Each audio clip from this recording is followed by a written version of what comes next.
வணக்கம் நண்பர்களே, நான் உங்க கிச்சா பேசுறேன். தீர்காயுஷ்மான் பவ சௌமிய, அதுக்கு என்ன அர்த்தம் அப்படின்னு மகாபிரியவா கேள்வி கேட்கிறார்.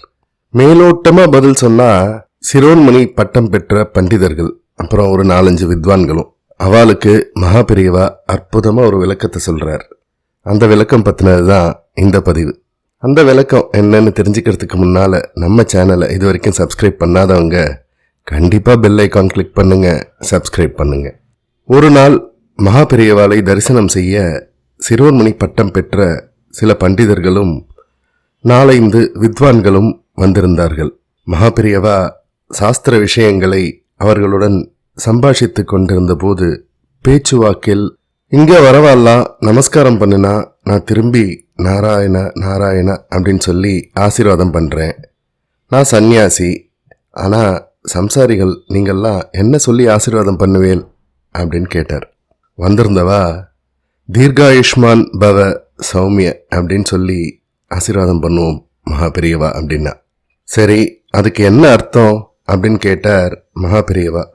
ரொம்ப நாள் தீர்க்கமான ஆயுசோட சௌக்கியமா இருன்னு அர்த்தம். அங்கிருந்த எல்லா வித்வான்கள் கிட்டையும் வரிசையா கேட்டார் மகாபிரியவா. அதே அர்த்தம்தான் அப்படின்னு எல்லாரும் ஆமோதித்தா. மகாபிரியவா கொஞ்ச நேரம் மௌனமா இருந்துட்டு ஒரு அழகான புன்னகையோட, நீங்க அத்தனை பேரும் சொன்ன அர்த்தம் தப்பு அப்படின்னார். பண்டிதர்களுக்கெல்லாம் தூக்கி வாரி போட்டுருது. அது எப்படி? ஏதோ கொஞ்சமாக சமஸ்கிருதம் தெரிஞ்சவா கூட இதுக்கு அர்த்தம் சொல்லிடுவா இல்லையா? அவ்வளவு சுலபமான சொல், அது எப்படி தப்பாகும் அப்படின்னு அவளுக்கெல்லாம் புரியவே இல்லை. மகாபிரியவா, நானே சொல்லட்டா அப்படின்னு சொல்ல, அங்க இருந்தவா எல்லாரும் மகாபிரியவா தான் எங்களுக்கு சொல்லணும் அப்படின்னு ஆமோதித்தா. எல்லாரும் காதை தீட்டிண்டா. மகாபிரியவா விளக்கம் சொல்ல ஆரம்பிச்சார். 27 யோகங்கள்ல ஒரு யோகத்தோட பேரு ஆயுஷ்மான். 11 கரணங்கள்ல ஒரு கரணம் பவங்கிறது. வார நாட்கள்ல சௌமியவாசரன்றது புதன்கிழமை. இந்த 3, அதாவது புதன்கிழமையில ஆயுஷ்மான் யோகமும் பவ கரணமும் சேர்ந்து வந்தாக்கா அந்த நாள் ரொம்ப ஸ்லாக்கியமா சொல்லப்பட்டிருக்கு. அதனால ஆயுஷ்மான் பவ சௌமியன்னு இந்த 3 கூடி வந்தா என்னென்ன நல்ல பலன்கள் கிடைக்குமோ அதெல்லாம் உனக்கு கிடைக்கட்டும் அப்படின்னு ஆசீர்வாதம் பண்றா அப்படின்னு அர்த்தம் அப்படின்னு சொன்னார் மகாபிரியவா. அத்தனை வித்வான்களும் ஒரே நேரத்தில் தண்டம் போல் மகாபிரியவா சரணத்தில் விழுந்தனர்.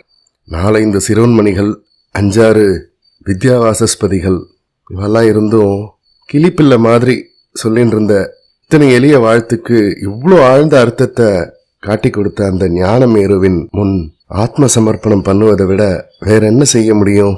இதைத்தான் தமிழில் பொன் கிடைத்தாலும் புதன் கிடைக்காது என்று சொல்வார்களோ.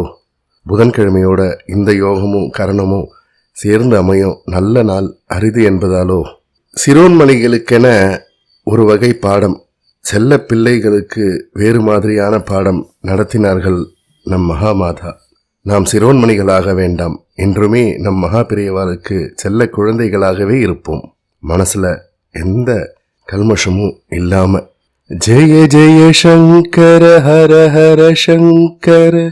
இந்த பதிவு உங்களுக்கு பிடிச்சிருந்தா லைக் பண்ணுங்க, ஷேர் பண்ணுங்க, கமெண்ட் பண்ணுங்க. மறக்காம பெல் ஐகான் கிளிக் பண்ணுங்க, சப்ஸ்கிரைப் பண்ணுங்க. நன்றி அன்பர்களே.